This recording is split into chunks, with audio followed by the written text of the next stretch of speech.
SQL Server Management Studio is the best tool for all the developers who are working with the SQL Server database because it has a proper UI and so many functionalities are there. But recently something new has been launched, and this is an extension for the VS Code. In this video we will talk about how to use this new extension in VS Code, and we will see whether you should use this new extension instead of using this SQL Server Management Studio. Here I'm using an image of the SQL Server 2022 and it is running over here in my Docker desktop. Here you can notice this is the image that I am having, and if I go in the containers, then this is the image running over here as a container. Now I want to connect to this SQL Server by using a UI, and this time I will not be using that SQL Server Management Studio, rather I will be using one extension. This extension is coming from Microsoft and its name is SQL Server. So this is the name MSQL, and it is coming from Microsoft.com. So you can just install this extension, and once you will do that, then you will notice there is one extra button over here on the left hand side. If you will click over here, then you will get an option to add the connection. Let's add a new connection over here, and here we have to provide a profile. So this could be anything, local SQL DB, and then provide some options over here. So either you can provide all the parameters one by one, you can also use the connection string, or you can also connect to the Azure database by using your subscription. So here let's use this parameters concept, and the server name is going to be localhost because this is running on my local system. Let's use this one, and I will be using this SQL login, and here I'm using the username and the password, and then save the password. Click on this connect button. Now you can notice that here we are having the proper UI, and that has all the databases over here. So you can notice we are having this one employee DB, we are having all the master database, everything is there. Now if you want to run the query, then this is how we can do. First of all, you will have to open a new file over here, basically the new file, by pressing Ctrl N, and you will notice that the default extension for this file is this plain text. This is the txt file, but we have to change it to the SQL. So like this, once you will convert it to the SQL extension, then immediately you will see there are some options over here.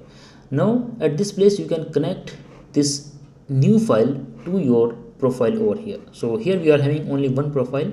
If you are having more than one, then you will get an option of all the profiles over here, and just choose the profile over here. The SQL file will be connected to that database. If you want to disconnect that, then simply click on this disconnect button.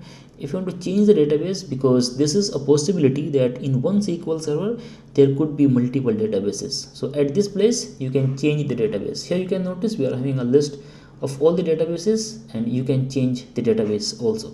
Right now this is the place where we can run the query. So at this place we can run the query, and let's see what we have in this employee database. We are having one table, this is going to be employee. Okay, I want to run this query, and there are two ways. Either I can use the keyboard shortcut, which is going to be this Ctrl Shift E, or I can click on this green button. Let's click over here.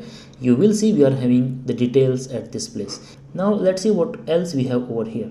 If I want to create a new table over here, then you will notice we are having this UI. Let's click on this new table, and at this place you can notice that here we can provide the name of my table, the schema, and all the columns we can set at this place. So ultimately, whenever you will add new column over here, then immediately you will notice that you are getting a script at this place. You can also write your script directly at this place, or you can also use the GUI. Everything is placed at this place.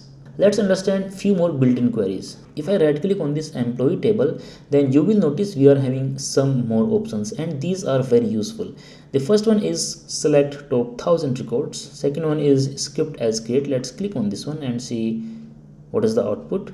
Here you can notice that we are getting this script to create a new database, and this is very helpful for the developers.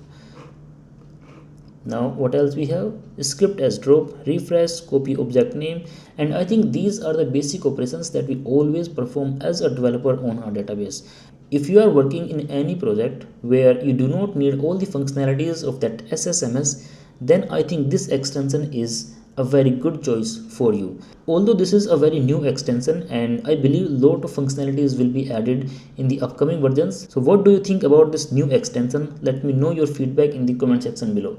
If you need any kind of functionality in this new extension, then also let us know in the comment section below, and maybe someone from the Microsoft team will have a look on all those functionalities and you may get them in the upcoming versions. Thank you for watching. Have a great day.